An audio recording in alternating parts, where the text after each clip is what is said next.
So here we are at Symposium Cafe. I'm David Grossman. This is Gerry Hogenhout. Gerry Hogenhout, CPA. We're happy to be here. We're sad that all of our friends and accountants, tax preparers, bookkeepers invited are not able to join us here in person. But there's obvious reasons. Unfortunately, things happened. We made a decision to try a live broadcast. Of course, with everything that's going on, we felt it was prudent to cancel our get-together, our in-person chat. So this is the alternative. So we're going to see how this goes, and we welcome any feedback. Yeah, we welcome your feedback. Now, we also have some vouchers for breakfast, because we did promise a complimentary breakfast. We did, yes. So we have some vouchers, and we're going to ask some skill testing questions at different points through the broadcast. And if you can answer those questions, you can send an email to david@RockYourMortgage.Ca, and the first person to send an email with the answer to the question will receive the voucher. Or vouchers. So the vouchers are for $50 each. With the correct answer. It has to be the correct answer. $50 each. So that's, you know, you can give you a nice breakfast. You can come for breakfast. You can even come for dinner with that. And so, should we start with the first? You know what? Why not? Let's just start with. Hey, David, can I make a suggestion? Sure. Yes, Just a little, just on my end, if you can maybe request everybody mute their mics until they're ready to ask a question or something, because sometimes when you're talking, I hear other people's mics on and it cuts off. Okay. We've been asked to ask everyone to mute their mics. Yeah, please. Joining us with in this live video feed. So if you can mute your mics, that would be appreciated. Yeah, we appreciate that. Thanks for the suggestion, Ernest. Before we get into our talk, we'll try one of these gift certificates now. So, David, maybe I can come up with a question for you that you might want to ask everybody. And sure. Why don't you ask them a question? And maybe let me think. What about the what's the highest amount you can borrow before CMHC before? Okay, so you mean like minimum down payment? What's the minimum down payment? Okay, minimum down payment required in order to avoid CMHC mortgage insurance on 20%. Okay, so we're going to need. Okay, we don't need people to scream out the answers. Okay, first of all, you got to send an email. We're going to take the first email with the correct answer. Email with the correct answer, and you were also supposed to mute your microphone, and it was your suggestion, Ernest. Ernest, mute your microphone. Ernest, please. No, we appreciate Ernest. Is very good. He knows his stuff. Let's give credit where credit is due. But rules are rules. So the idea is you got to send an email. He probably sent the email already like 15 minutes ago. Okay, so send an email, David@RockYourMortgage.Ca. Do we let him have that one, or do we ask a different question? No, I'm officially disqualified. No, Ernest has to follow the rules. I mean, okay, so the rules are rules. So you got to email. No privileges for you today, Ernest. No. Okay, very good. Do we have other viewers on, by the way, other than you, Ernest? Do we have people on? So yes, now he's muted his microphone and we can't hear him. Hey, David, Ian Walterhouse is here. I'm on. Ian Walterhouse, how are you? Good. Good to have you. And we have others too. Can we tell? What do we got? Okay. Alaudin. All right. Alaudin's here. Beautiful. All right. So we have some people. We have an audience. I think we are 19. Right. And somebody else is Stephen Kangas is on, and yes, sir. All right. So we're rocking and rolling here. All right. So let's start at the beginning. Gerry, you are a CPA. You've been a CPA for, I don't want to age you here, but it's been a few decades. Well, over 30 years. Over 30 years. So you're seasoned. 40, almost 35 years. Well, 35 years. You started out at Deloitte.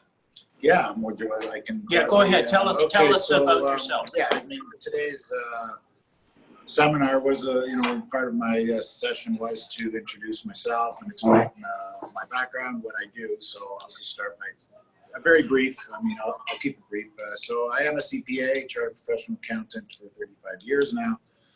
I started out with in a big firm, Deloitte Touche. Spent almost 10 years there.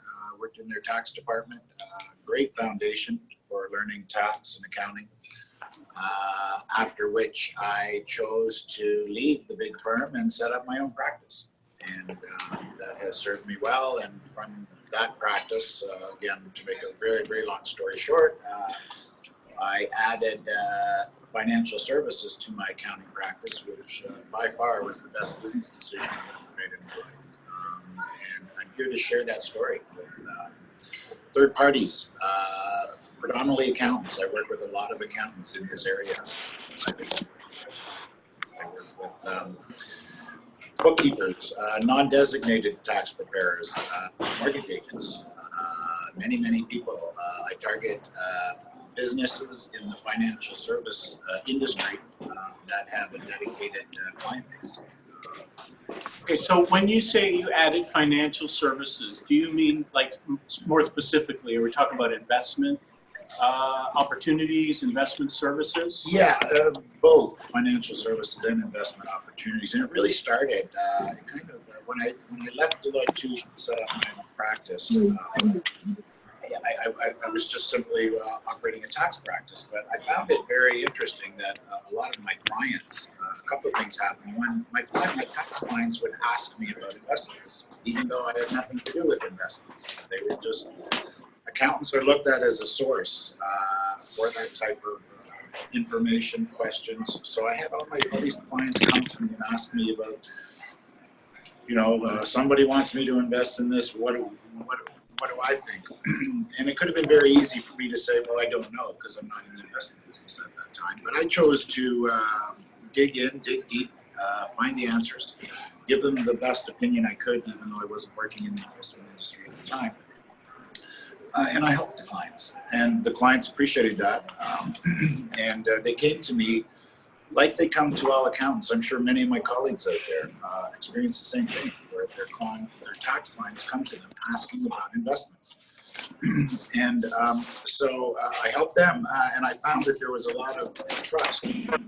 We as accountants have a tremendous amount of trust in our client base. Right? They trust us. So that's what led me down that road, was to help my clients with the investments, explore, investigate, find out. And eventually I came to the conclusion that adding financial services and or investment management was a fantastic complement to the business I had already built. And again, it served me well.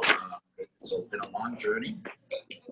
It's taken me to all of the different licensed investment marketplaces in Ontario. And in fact, I don't want to be boastful, but I do want to lend credibility to what I'm saying. I'm the only person in Canada with a CPA that has been licensed and worked in and governed by all 5 investment marketplaces in Ontario.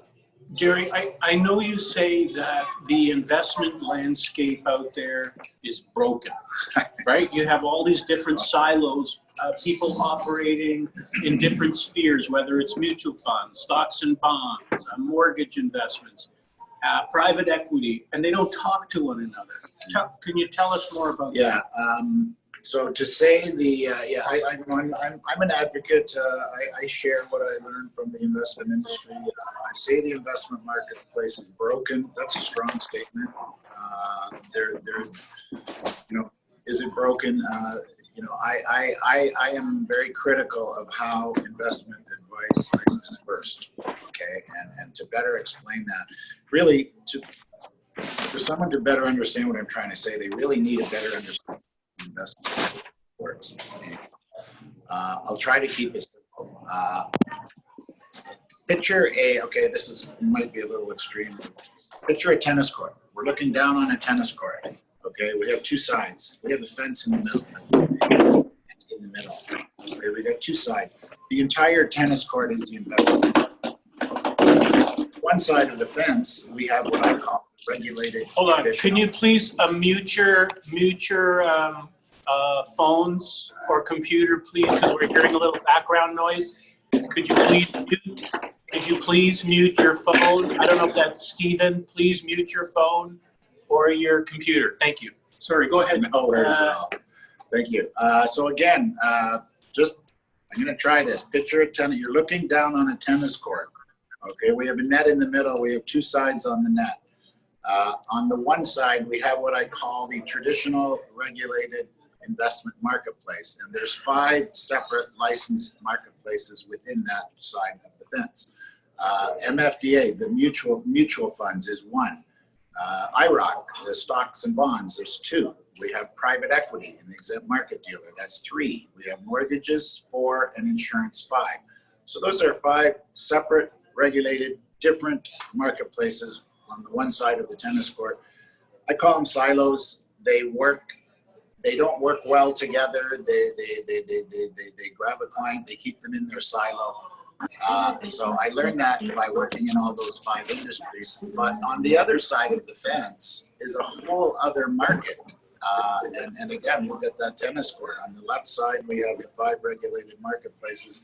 On the right side, we have a completely untapped marketplace. And we find, I call that the non-traditional marketplace, and we find lots of real estate opportunities. We find real estate joint ventures. We find real estate limited partnerships, fix and flips, holding mortgages in RSPs. These are types of investments that we don't find in the traditional marketplace that are available on the other side of the marketplace. And that's how I built my company, to basically say, so when I say the investment industry is broken, what I really mean is 99% of the investment fees that people are getting are from one of those silos on the left-hand side of the tennis court.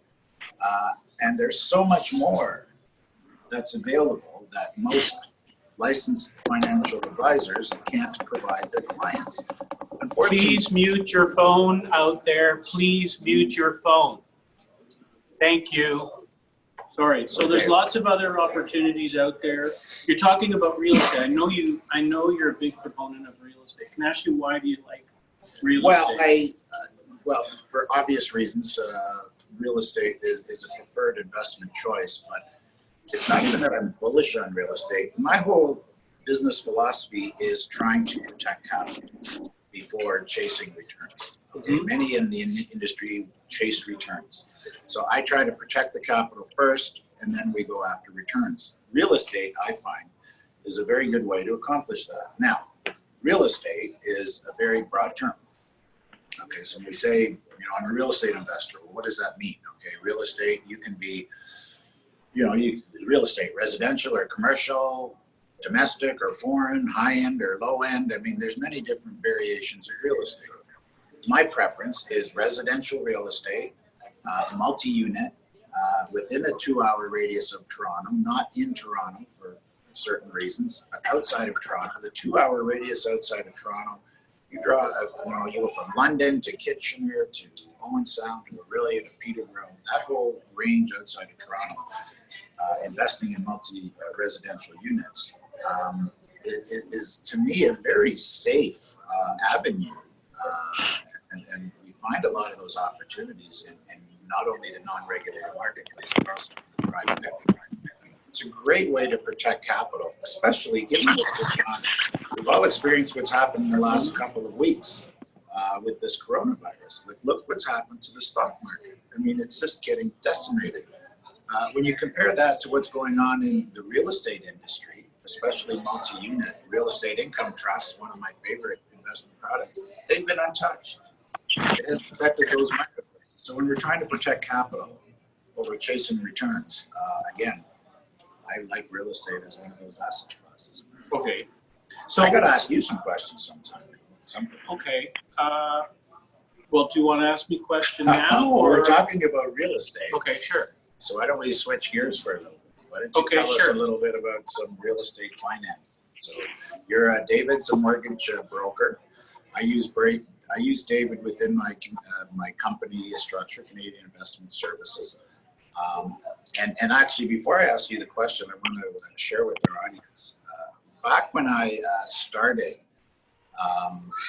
adding financial services, I had to figure out how to market to my clients.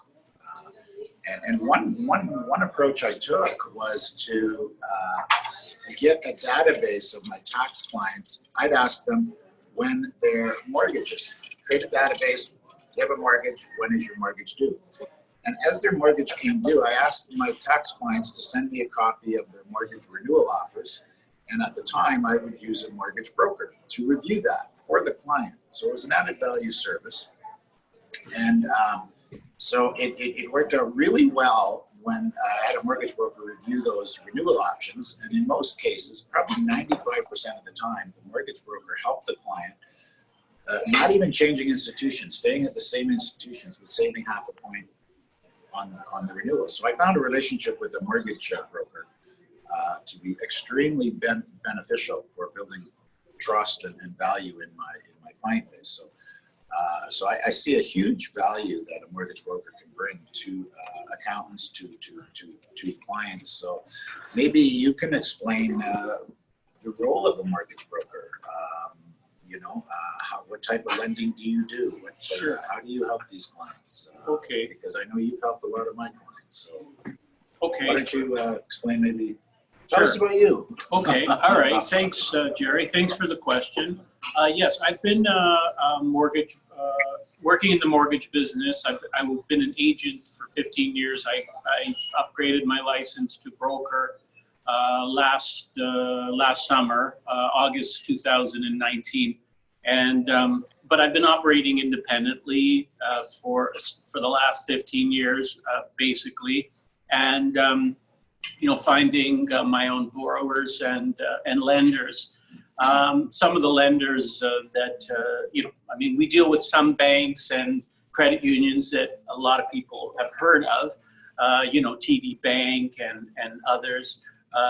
But early on in my mortgage career, didn't take very long before I decided that I wanted to focus on alternative lending, working with people who were not getting what they want from the bank for whatever reason. A market that has proven to be a very good market for me and that I enjoy working with is the self-employed marketplace, because there are oftentimes very strong borrowers who, self-employed borrowers, who don't meet the traditional qualification criteria for qualifying for a mortgage. So for example, you go into the bank and self-employed, the first thing the bank says is, show me your tax returns and your notices of assessments. But we all know, especially accountants would know, that your net income after all of your expenses may not be a very good representation of your capacity to service the mortgage debt that you're applying for. So the lenders that I deal with, institutional lenders, we deal with private mortgages as well, for sure, but there are institutions who offer good mortgage rates. Sometimes they're a little bit higher than the bank, but they don't ask for tax returns or notice of assessments. They work mainly off the gross income, so they'll ask for bank statements. And if you own a company, they'll ask for proof that you own the company, and they'll ask for bank statements showing your gross revenue, and they will base their decision on how much to lend you largely based on that. So that is very helpful to self-employed borrowers, is helpful to people who own multiple properties, who've kind of maxed out with the bank. Ernest is sending us a, how do you mute? Okay, so if people don't know how to mute, I think there's should be a button on your screen there. On the bottom. On the bottom left, you just click on David, it. Says, as the host, you can mute everybody on your end, and then unmute them. yeah, so I'm going to remind you, if you hit the mute button, because some people are rustling papers or whatnot, so it's a little bit distracting. We would appreciate if you could hit the mute button. You can mute everybody on your end, David. You as a host have the ability. I just said you didn't. Oh, we have. I don't know about that, Ernest. I don't see. Let me see if I can mute everybody. menu bar has an option that says the participants panel, and you can just mute everybody. And you can No, mute I them. don't. I don't think that's available on this one. So Okay, fair enough. let's move on. Just mute your button. Thanks, Ernest. Okay, so where was I, Gerry? Well, you were explaining all your, what you've done in the past, your access to the alternative market, and I just want to jump in and go. Sure. That's a very lucrative market because, again, I like real estate. There's so many real estate opportunities out there. Any of you that know that have multiple real estate investments realize you run out of the bank helps you buy your first investment property, and they're not very helpful allowing you to expand that portfolio. So we need access to funding on the alternative marketplace. So it's a great marketplace. Private lending, I think you do a lot of private lending. So the way I explain it to clients is anytime we need money, we basically have 3 doors to go through: door A, door B, door C. Door A is your conventional borrowing from conventional lenders, from the banks. I call that the 3% money. We all want that 3% money, but soon it doesn't take long for that door to get closed. So now we have to go to the B door, which I call alternative lending, and then the C door, which is private lending. The alternative lending marketplace might be what, 4-5%? Is that 6%? Correct. Yeah, even under 4% nowadays. But depends on if it's a rental property and where the property is and different factors. But yeah, the alternative market is institutional market is typically about a point higher than the best available bank rate. Yeah, and then we, if we need to, we go into the private lending world, which once again, that's a great field to work in, both from the borrowing and as lenders. It's a great investment choice for people. So I appreciate what you do in those fields for investment structures that I've created with clients, for clients. Important market. So. Okay, so Gerry, I have a question for you. Yeah, shoot. Okay, so the title of this seminar was how to add investment services to your portfolio, to your suite of services, if you're a tax preparer, accountant, or bookkeeper. So we understand, how you did it. It took a long time, took a number of years. You built it up. What about the people who are watching, the accountants, the tax preparers, the bookkeepers? If they want to add those kind of services, how do they do it? Do they work with you, or what steps would they take? Yeah, thank you for bringing that up. That was certainly the topic that we were talking about today. So my message to, again, predominantly accountants, but not just accountants, anybody with a trusted client list, is to at least explore the option of adding financial services to your current business model. Now, there's 2 reasons to do that. One is financial gain, but that's by far not the most important reason. The most important reason by far is to add better value for your client. Okay, most clients, as we spoke before, in my opinion, the investment marketplace is broken. I've explained how it works quickly, briefly. The only kind of ironic that somebody like me, who has gone through all those 5 investment marketplaces, what did I do once I figured it all out? I gave up. I canceled all my investment licenses. I do not have an investment license. And that allows me to access, through referral sources, all the investment marketplaces, the 5 regulated marketplaces, but it also allows me to participate in the non-traditional, the real estate fix and flips, real estate limited partnerships, real estate joint ventures. So somebody like me, my company, I add a lot of value to that client by not pigeonholing them into one of the silos of the regulated marketplaces. So I broaden the access, which allows me to ensure that the client's best interest is looked after. I do not sell anything. I provide education and information to the client. And when the client is properly informed, properly educated, and we figure out what type of investment products they like, we lead them there and we help them go there. So the first and primary reason why anybody would even think of adding financial services and using myself or my company is to add value for their client. Okay, that's the first reason. The second reason is there's a lot of money in the investment world. Okay, and it's not extra money that your client is going to be charged. Your client, my service to your client, any accountants listening, any bookkeepers, it's free. There's no charge.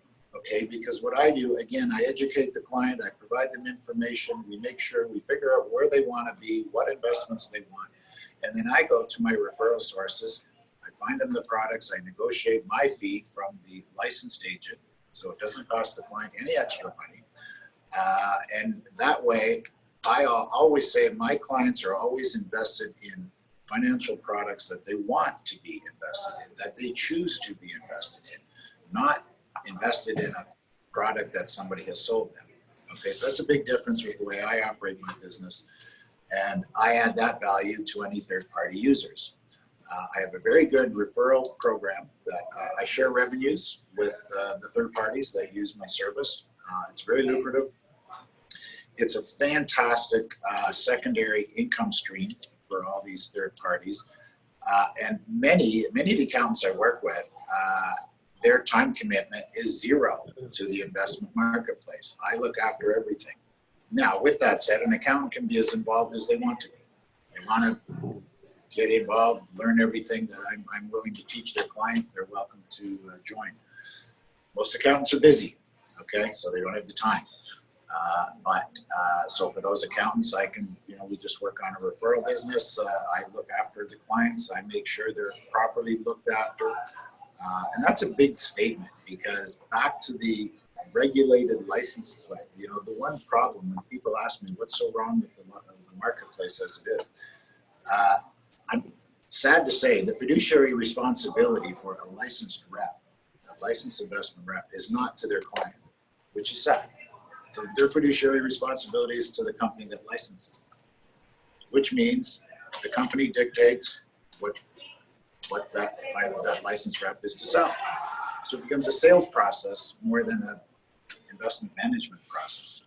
Okay, so Gerry, if there's an accountant, a tax preparer, a bookkeeper out there, and they're thinking that they would want to add investment services to their arsenal of services that they offer their clients, they can do one of two things. They can introduce you to their clients. First, okay, let's start with that. If they introduce you to their clients, I mean, you're also an accountant. So how do they know that you're not going to compete with them? Okay, the elephant in the room. We have to address the elephant in the room. Okay, so yes, to all my accountant colleagues out there, I not only run my investment company, but I'm also an accountant registered in public practice. Okay, and I do that not because I want to grow my public practice. I actually sold my public practice back in 2002.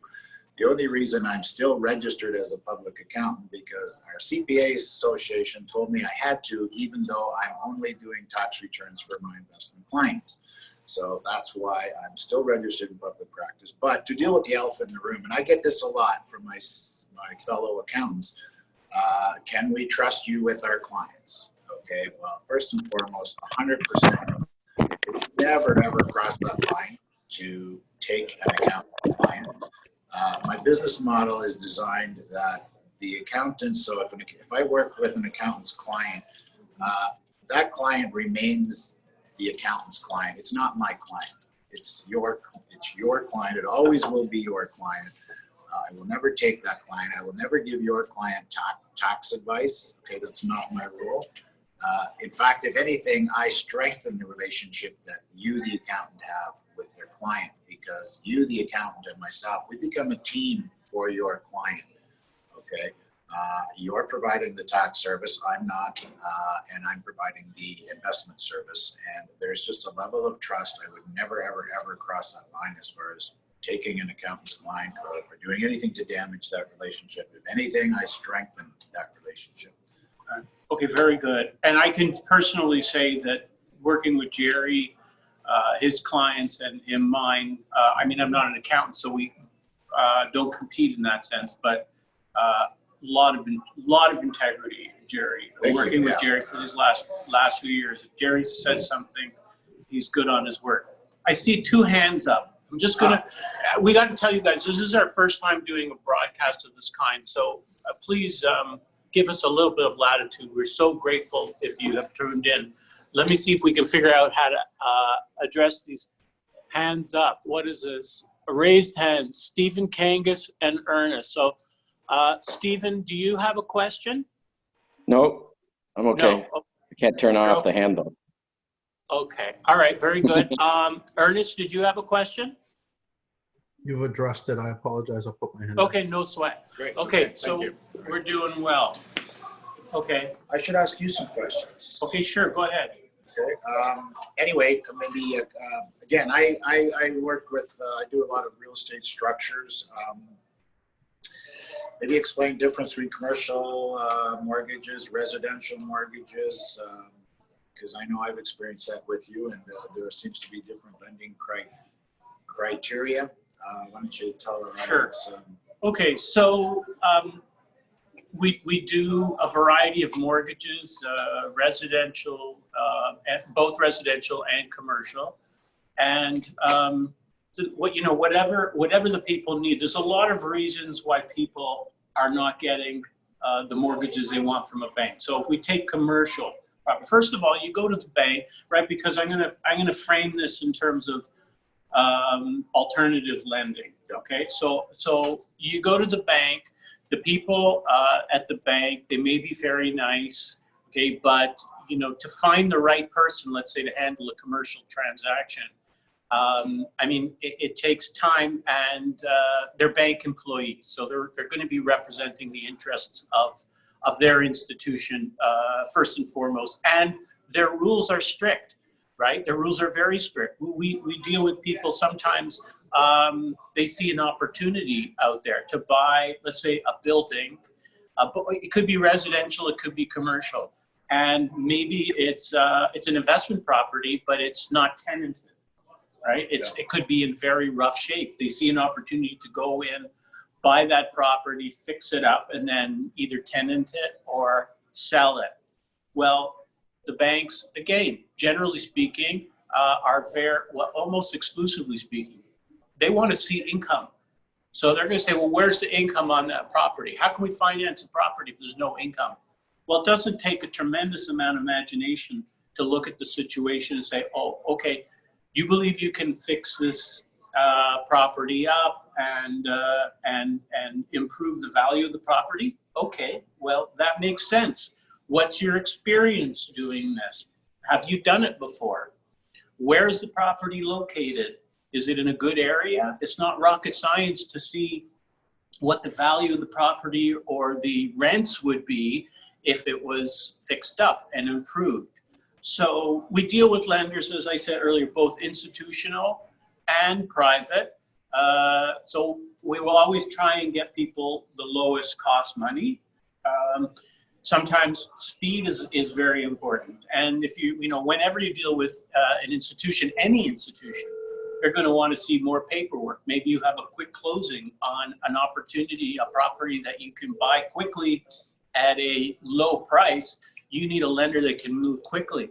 And even though private mortgages are more expensive, if it's something that you can, like private lending is usually for private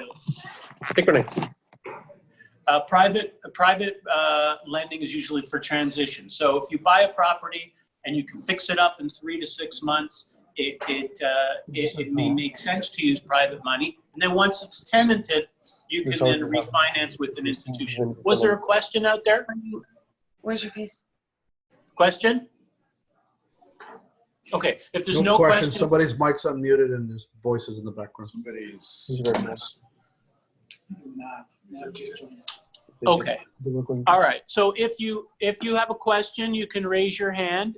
There is a place to raise your hand. And if you don't have a question, we'll ask you again kindly. please mute your phone. Maybe we should do one more. I was going to gift. suggest Okay, that. let's I was do gonna another suggest to gift do- certificate. So skill testing question. Jerry, do you have one? Well, I'll ask this. To the accountants, it's not a skill testing question, but it will determine who can respond the first. And do we want to let them respond here? First person to respond here, or do we want them to send an email? Well, I think we've already said to So send an email. let's stick with the Okay, parameters. so the email again is? David at RockYourMortgage.Ca. So please don't blurt out the answer. Okay. Please send an email. First person send an email to this question. And the question is? And the question is? Okay. So for corporate entities, how long after their year end do they have to file their corporate tax return? Okay. So the question is, for corporate entities, how long do you have after your year end to file your tax return? Okay. Not pay the taxes, file the tax return. There's two different dates. So Excellent question. So my again, accountant friends probably will know this. well, I quite hope well. so. I hope so. I hope so. So again, if you have the answer, the first email we receive with the answer to that question will win a voucher to Symposium here in Mississauga, and the voucher is for $50 that you could use anytime. So we've got a few of these to give away. We had one earlier, and we have one now, and then we've got another one. That's in lieu of the breakfast that we unfortunately were not able to enjoy with you in person today. Okay. Okay. Next. What's up? Okay. What if somebody wants to learn to do it themselves? Okay. offer investment Yeah. services. So to offer investment service. So my company, Canadian Investment Services, is set up to provide investment services in one of two ways. We do it simply on a referral basis. That's one option. So again, for my accounting friends, most of them are just simply busy with their practices.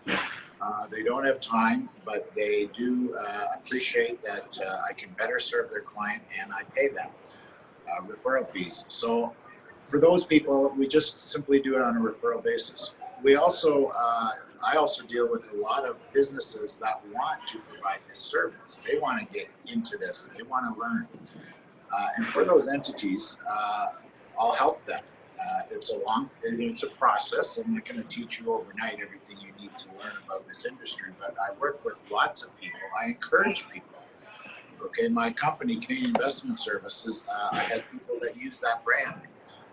And they use that brand because once they realize how I work, they realize their clients are much better served within that brand and within that structure. So for those that are interested, I help them. I teach them, teach them all about the investment world. And then sooner or later, they can run their own practices. Okay, so for example, with a lot of accountants, I say to them, while you're running your tax practice, you should add financial services, build an additional income stream. And I have many accountants that look at this as an opportunity to maybe after their accounting years to get into this business. Okay, so if you're an accountant out there, you're 10 years away from retirement, allow me to come into your business life, build up add value to your current practice, create a revenue stream, which, as you're well aware, will increase the value of your accounting practice. So let's say you're as an accountant out there, you build $200,000. As accountants, we know that's the approximate value of your accounting practice. Now, let's say we also generate $200,000 to keep the math simple of investment revenue within your practice. So again, the accountant is doing nothing for this revenue, but we've added value. We've created another $200,000 income stream. Now your gross billings are $400,000. You've doubled the value of your accounting practice. That's an option.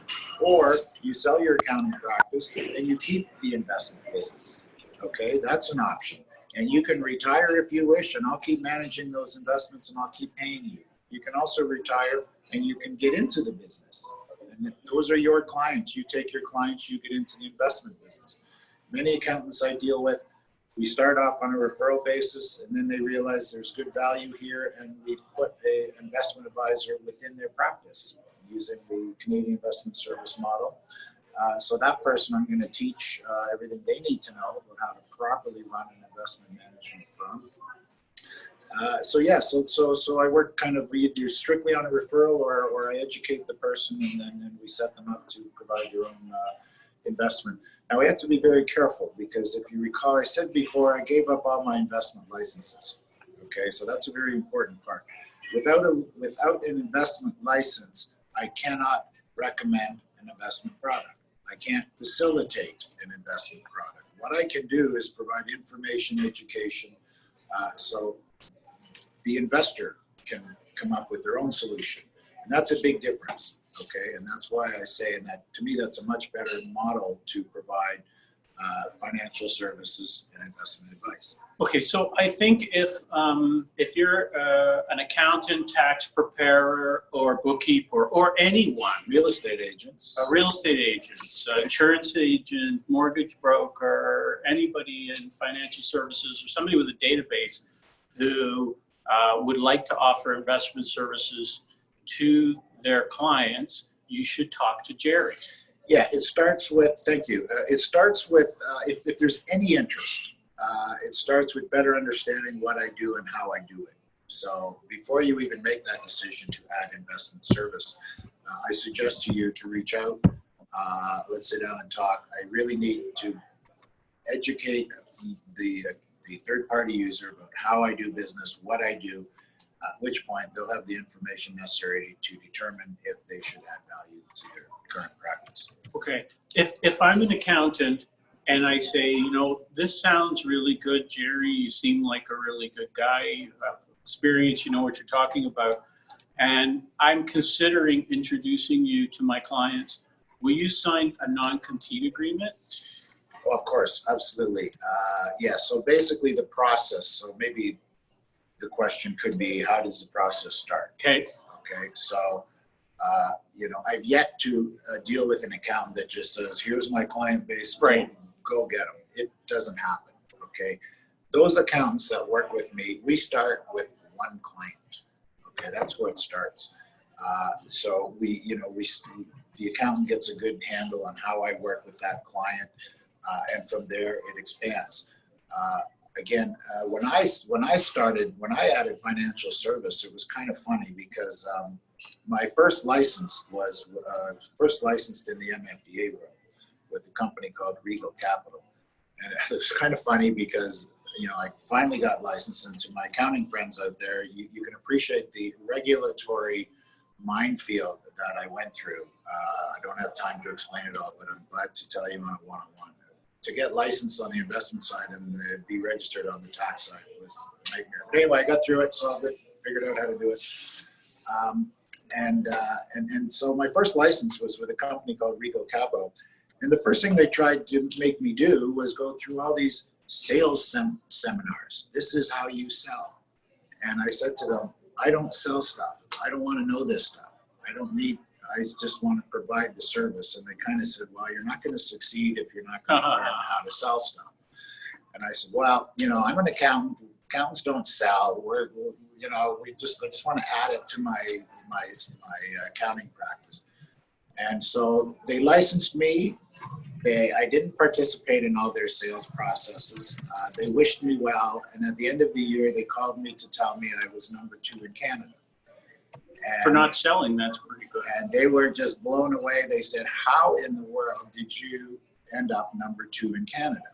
And I said, well, I have a trusted database. I provide a good service. And I explained the process, the education information leading into the product. So I didn't need their sales processes. And it was funny, I asked them, I said, well, who was number 1? Why? Right. You know, I did have a good year. And I'll tell my accountant friends, it was within 2 years, I had a good accounting practice going. Within 2 years, I was making more money on the investment side than I was on my tax side. You got to understand, my tax practice paid for everything. It paid for my building, it paid for my phones, it paid for my computers, it paid for my staff, it paid for everything. The investment side of the business has zero cost attached to it. So it was just pure profit, okay? A great thing when it happens. So I asked who was number 1, and it was a insurance agent out west. So once again, somebody with a third party with a database. So the moral of the story is, if you have an existing database that you can tap into, the sky is the limit as far as this investment service, as long as it's done properly. So, Yeah. People do trust their and- accountant. yeah, and then I remember when I started, I was doing tax returns. I just literally put a letter in the tax return. Hey, it's Gerry. I do investments now. Very simple letter, and I sent it out to them. And because of the trust, all of a sudden they reached out to me. Hey, can you look after my money? And also another reason I was, at the time, all of a sudden I realized, and it happened to me. Most accountants will have their clients at different points in their life come to them because they've all of a sudden have money. They've inherited money. They've sold a company. They've sold a building. They won a lottery. Okay, they won a lottery. I had a client that won $24 million in a lottery. Wow, thank God I was positioned to help that client. Most accountants out there will have those things happen to them. So you need to position yourself that when that person comes to comes to ask your advice about the money that they've somehow inherited or sold or won in a lottery, my God, you got to be able to accommodate that person. You can't send them down the road to the investment advisor down the street. You have to capture that client. They've come to you for a reason because they trust you. Is there a concern though that, let's say you say you don't recommend, so maybe that's the key, because I'm just thinking that, if you introduce an investment to a client and, not every investment, there's no guarantees in life. So if things happen to not work out great with that investment, how might that impact you? Yeah, good question, because it's a concern, and many of my accounting colleagues share that concern. Like, oh my God, what happens from a liability point of view? And the minute we take money out of a GIC into any of those 5 marketplaces in the regulated industry or any of the non-traditional marketplaces, we add risk. There's risk. Okay. The key is to explain that risk. One way to mitigate risk is to properly understand the investment, but make sure your client properly understands the investment.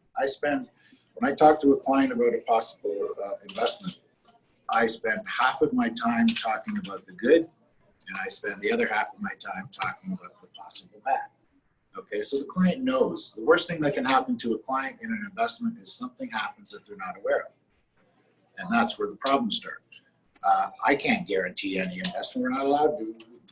You can't use the word guarantee. So there's risk. We have to mitigate the risk. The best way to mitigate risk is to make sure the client properly understands, do as much research as we can. And for the accountants out there who are obviously and rightfully so concerned about that, we make sure that the client signs a document. Okay, any client that I deal with, I make sure that they sign a document, because there's a fine line between being a licensed investment person and a non-licensed investment person. Where is that client getting the recommendation to invest on this? Okay, not from me. I'm giving them information. Okay, and educating them about the investment and the product. They have to go through a licensed referral source in order to facilitate that. So we make sure the client understands that. We make sure that the client signs a document that says they're investing in this product based on the licensed advisor's recommendation and information. We make sure that client signs a document that they're not investing in a product based on the accountant's advice or anything else. So we deal directly with the concerns of any accountant would have, that, hey, what happens? Am I going to be liable? What happens if something blows up? The accountant is protected. The client is well informed. So we've never had that issue. We make sure everybody is properly informed and protected and documents. Do we have one more voucher? We have 2 more vouchers. 2 more vouchers. Okay, so let's ask a couple of questions then. I'll ask one, you ask one. Okay, I got to think of one. Maybe Shiva has one. Okay, go ahead. Let me think of one. Okay. Wait, I got one. Okay, he's got one. Okay. How much did the Bank of Canada drop the interest rate by? Again, don't blurt out the answer, please.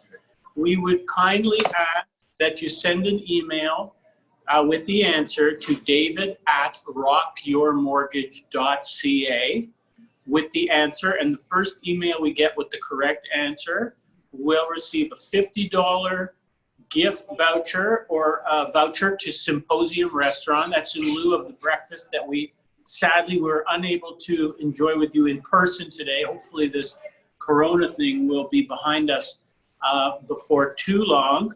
And so the question is, how much did the Bank of Canada reduce the Bank of Canada rate by just the other day on Friday afternoon? So How much you're not asking what the rate is? Not asking what the rate Okay, is. so he's not No. asking what the current Bank of Canada rate is. He's asking how much it dropped. How much it was reduced by on Friday. Right. Okay. So that's our third voucher. Am I allowed to email answers, questions? Yes, you are. Do you want to grab your phone? It'd be too late now. Okay. Do you have a question? Well, we'll For save the it last for another voucher? bit. We'll Okay. save that. Fine. Yeah. Okay. Well, I thought we're almost done. Is Oh, there? okay. No, we can Okay. carry on. Oh, wait. 1 hour. So we hit the 1 hour mark. Okay. Okay. So do you want to wind? Do you have wind anything else that it you up? want to ask me, or are we good?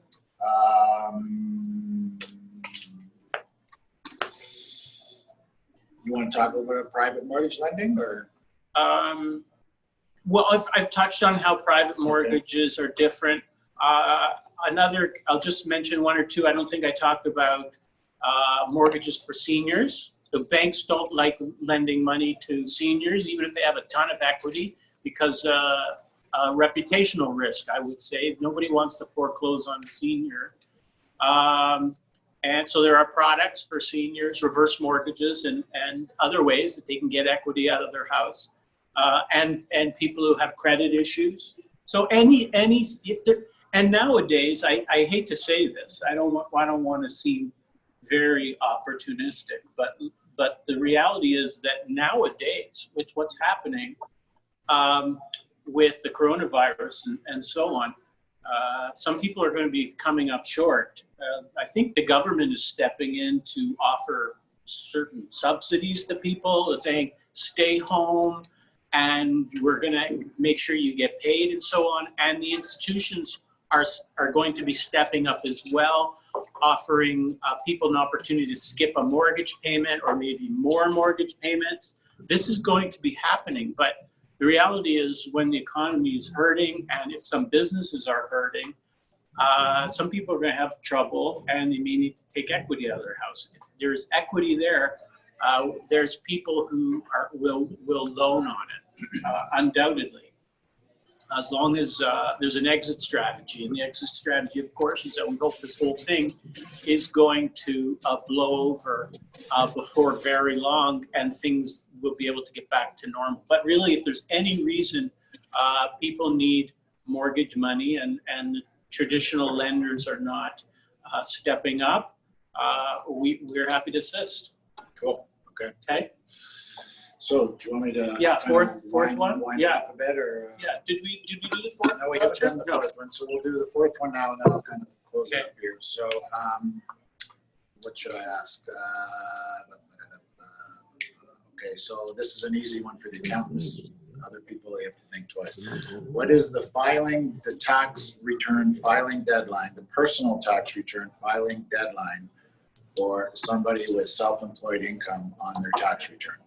Okay, so what is the tax filing deadline for a self-employed person? Okay. Send the Send answer the answer in an email to David@RockYourMortgage.Ca. First answer will win a voucher. So we gave away 4 vouchers, $50 each today. And that's, of course, in lieu of not being able to meet with you in person today. We thought we would play it safe with respect to yeah, we really didn't have much choice. I mean, we tried. Just a couple of days ago is when we really decided to cancel the get together and do it with our live broadcast. And we apologize to those that wanted to come. Would have been a great opportunity to meet a lot of you. I know a lot of my accountants out there on the.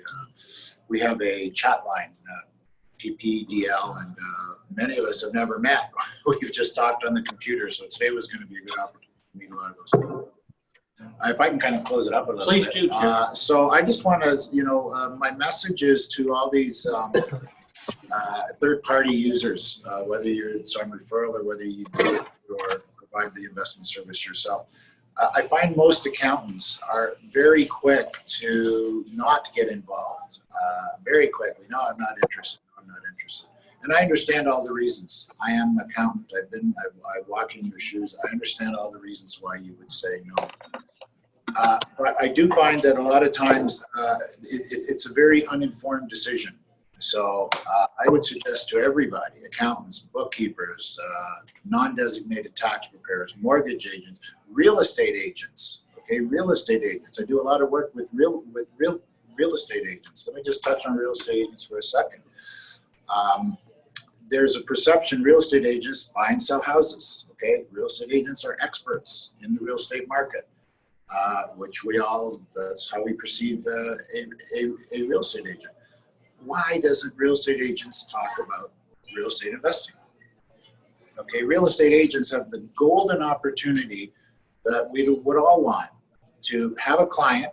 If I use an agent to buy or sell a house, that agent has 1, 2, 3, 4 months to build a relationship with me. And once that house is sold or bought, then it's like, see you in 20 years. It makes no sense. You've got a great opportunity to build a relationship with the client, to build a database. You're a real estate expert. Why don't you expand your business service to involve real estate investments, fix and flips? My company does a lot of fix and flips internally. We work with real estate agents. The ones that we do work with find us a house. We buy it through them. They make a commission. Take the house. There's no game. Redo it. Please mute your phone. Please mute your phone. Sorry, go ahead, Gerry. Don't get him mad.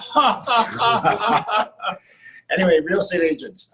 Again, I don't want to get into the deep, in-depth talk, but It's an accountant and a mortgage broker here. Anyway, so I don't know. I don't think I can somehow. I don't know how to get this thing working. we can hear somebody talking. Okay, well, it's working. We can hear you. So to kind of close You're it all on. up, anybody with a third party, just explore this option. Reach out. I want to give you the proper information for you to make a decision whether you want to add financial service or not. Once you have that information, you're in a much better position. It's lucrative financially. Your clients will be much better served, and that is by far the most important reason why we would have this discussion. So kind of to wind it up, I'm glad to have a chat with anybody out there that sees value in adding financial service or investment management. I'd like for you to better understand how the investment marketplace works. I'd like you to better understand how I work differently than any other licensed financial advisor out there. And then you have a good solid base of information to make a decision on. And if you want to take it from there. So if you want to talk about adding financial services to your accounting business or any business that you're operating, call Gerry. If you need assistance with a mortgage, give me a call. I think I should also mention We should that, can I just say that Mike Wells, one of my agents, mortgage agents, and Shivam Narayan have been promoting this webinar and this meeting to their database of accountants and other people. So those guys work with me. If you're watching this, please definitely talk to them. And we all work together to help to provide you with the mortgage solution. Yes. One other point I need to make. Sorry, I forgot to touch on this as we close it up. Accountants out there, you're well aware of these new rules. Tax on secondary income, the problems with holding companies when we earn more than $50,000 in those holding companies. That in itself is a reason to get involved into the investment area. Because as you know, when we have these clients with their holding companies, client owns holding company owns operating company, the operating company is successful, we throw tax-free dividends up to their holding company, and we invest that money in there. Now, as we know, more than $50,000, we run into a problem accessing that lower corporate tax rate in their operating companies. There's a multitude of opportunities that exist with that money, okay? We need to learn about it. Individual pension plans, that's one way to get money out of a holding company so we're not affected by these new tax rules. Universal life policies, okay, that's another way to extract money out of a holding company to avoid these tax problems. Return of capital. when we have clients in with holding companies investing in real estate income trust, the returns we get are what's called return of capital. They're non-taxable. They don't affect the new tax rules that have come out. So I can go on and on. I just wanted to touch that, learning a little bit more about the investment business is a great way to, again, add value to your clients, especially in these situations that the Liberals have changed these tax rules. So anyway, I just wanted to make sure. Okay. Hey, David. Yes, Ernest? I know sort of we're at top of the hour, I think, to respect everyone's time, but if we wanted to stick around to ask you guys some questions, is it a good time to do it now, or should we contact you guys directly? If you have, we could take questions. Yeah, we no? should also contact us. So if we want to contact, so you've said your website many times. Yeah, we'll go ahead. Everybody I'll be needs here to get a till- hold of me and my website, CanadianInvestmentServices.ca.com. Feel free to go visit that website. My contact information is there. You'll learn a little bit more about our company, my company, how we work, and feel free to reach out to me at any point. Yeah, we can take questions for sure. Ernest, you have a question? Gerry, you talked about referrals for your accounting partners or accounting associates, not necessarily partners, but accountants, period. How would referrals work for other mortgage brokers or realtors? You mentioned that. Would it be more of a consulting fee, or how does that look like? Yeah, so on any referral for any third-party user, our revenue source in the investment business really comes from two primary streams. One is a percentage fee. Usually it's 1% based on assets managed, or it's commission-driven. Okay, and basically the way I work with anybody is the commission is well illustrated for any type of investment. Everybody knows what everybody makes, and we basically share it. There's not a standard regulated structure. It's based on each individual person or firm or situation. For example, if I'm working with an accountant that's sending me a lot of business, of course I have to sweeten the pot a bit for that accountant. If it's a one-off, and it's going to be a difference. So it's completely wide open as far as the commissions. I make a point of letting the person I'm working with know the gross commissions that are available in the type of investments that we're dealing with, and then we chop it up accordingly. One more question. Would you be able to walk, like maybe do another session of this, or maybe a quick Reader's Digest version at some time in the future? And how would we start to introduce your services? Would there be some PowerPoint, some flyers, some letters, some basic stuff that you could provide for people to then reach out to their clients as an introduction to this service? Yeah, absolutely. I'm glad to provide that. I mean, the way I've done it, up till now, again, with the companies that have a database, I can do a webinar for them. Many times we'll just have a social gathering. The accountant will create the social gathering, invite some of their clients. I'll speak to their clients. I'll explain what I do, how I do it.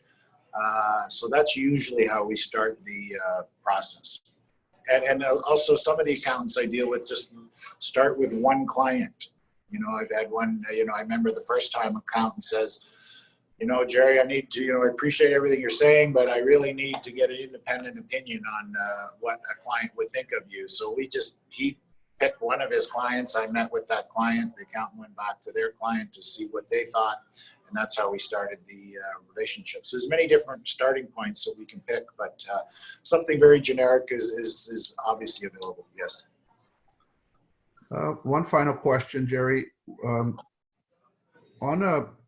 Just every deal's, the thing I love a little more about real estate is the fact that every deal is different. But is there, what would you say would be a common type of deal that you would put people investing into? So my preferred, again, I use real estate as the base to protect the capital. Real estate income trust, the proper real estate income trust, private real estate income trust, not public real estate income trust. As long as they fit with my criteria, which is the proper location. 2 hours outside of Toronto is my preferred location, targeted more towards almost the low to medium rent, the $1,000 to $2,000 monthly rent. Properly managed. Great thing about private equity is we get to work with the managers, the owners. So that's probably my primary investment option. I'm an advocate for private lending as an investment option. Either inside registered plans. Many people don't know we can use mortgages inside of RSPs, mortgages inside of LIRAs, also outside. So there's my two preferred avenues of lending, but it's not so much what my preferred avenue of investing is. It really, it's up to the client. I got to educate that client. I got to give them information about all the investment products and options that are out there. I need that client to lead me to where they want to be. For the client that's a little more, wants to make a little more money on a shorter period of time, we do fix and flips. Okay, internally we do them ourselves. I buy the property, I have a construction crew, knocks the house down, rebuilds it. I put a joint venture together with investors. But again, that was driven by an appetite by my investors to want to participate in that type of structure. So it's not so much what is my favorite investment, it's what the client is interested in after they've been properly educated and informed. That's great. Thank you, gentlemen. Thanks, Ernest. Does anybody else out there have any questions for now? It's Ian Walterhouse here. I got a question for Gerry, if I could, please. Sure, Ian, please go ahead. Sure. Yeah, hey guys. Gerry, I have a equity position in a limited partnership and some of the stuff I do down in Arizona. I now need an ITIN number for the IRS. Is that something that you can help me with, the individual taxpayer identification number? I used to do personal U.S. tax returns, get ID numbers. I stepped out of that, and I'll tell you exactly why, because one of my, kind of a funny story, one of my clients was a wrestler in the WWF. And so I looked after his affairs. I moved him out of Canada. Ми ж відео не включили, он Світлана пише. Тебе нема відео, з тим не включилися. Please mute your phone. Anyway, so this particular client, he was a wrestler in the WWF, professional wrestler. I was looking after his taxes. Next thing I know, I needed to do like 48 state U.S. tax returns, which I could not do. And I just passed everything on to a U.S. accountant. So since then, I haven't dabbled in the U.S. tax system anymore. But I can certainly, so no, I cannot get you the ID number, but I can certainly refer you to accountants that can. Okay, great. And second question then, if I am looking at certain investments, and I love what you said first about we always want to protect the capital. So I'm always looking at protecting the capital, protecting the ROI, not only the return on investment, return of the investment, and of course, protecting the exit strategy. I get investments across my desk quite a bit. Some I do like. Do you have a fee for service? If I were to come to you and say, hey, Gerry, look at this. What do you think about? What are the questions I should be asking? Is that something you're open to, fee for service? Yeah, fee for service. I mean, my general business model says talk is free, and if I got to put a pen to paper, I have to charge you for it. So, okay. Normally I grant anybody a 1 hour consultation for free. If it goes beyond that, then we'd have to discuss a fee for service. But I'm very free with my time. Everybody gets 1 hour free. So. Okay, yeah, I just want to compensate you for your time. Thanks, guys. Yep. Thank you very much, Ian. Does anyone else have a question out there? Gerry, do you want to give us your contact information one more time? Yeah, so feel free to reach out to me. Phone number 416-979-7426. You can go to my website, www.canadianinvestmentservices.com or .ca. All my contact information, email, business address is available there. So I look forward to any of you reaching out and having a chat with me. Okay. And my website, as I've said 5 times, RockYourMortgage.Ca. How can you forget that? Rock Your Mortgage. So, and hopefully we'll be rocking the stage before too long, right? Yeah, well, unfortunately, this little live broadcast doesn't allow you to bring your guitar out and play. Well, why, we could do that next I time. think they were enough ones. Well, not today. Okay, thanks everybody Thank for you. watching. Thank Thanks, you, everybody. Gerry. See you next time, guys. Stay safe out there. Keep washing your hands. Yes, wash your hands Wash your hands. 40 times a day. See you next Thank you. time.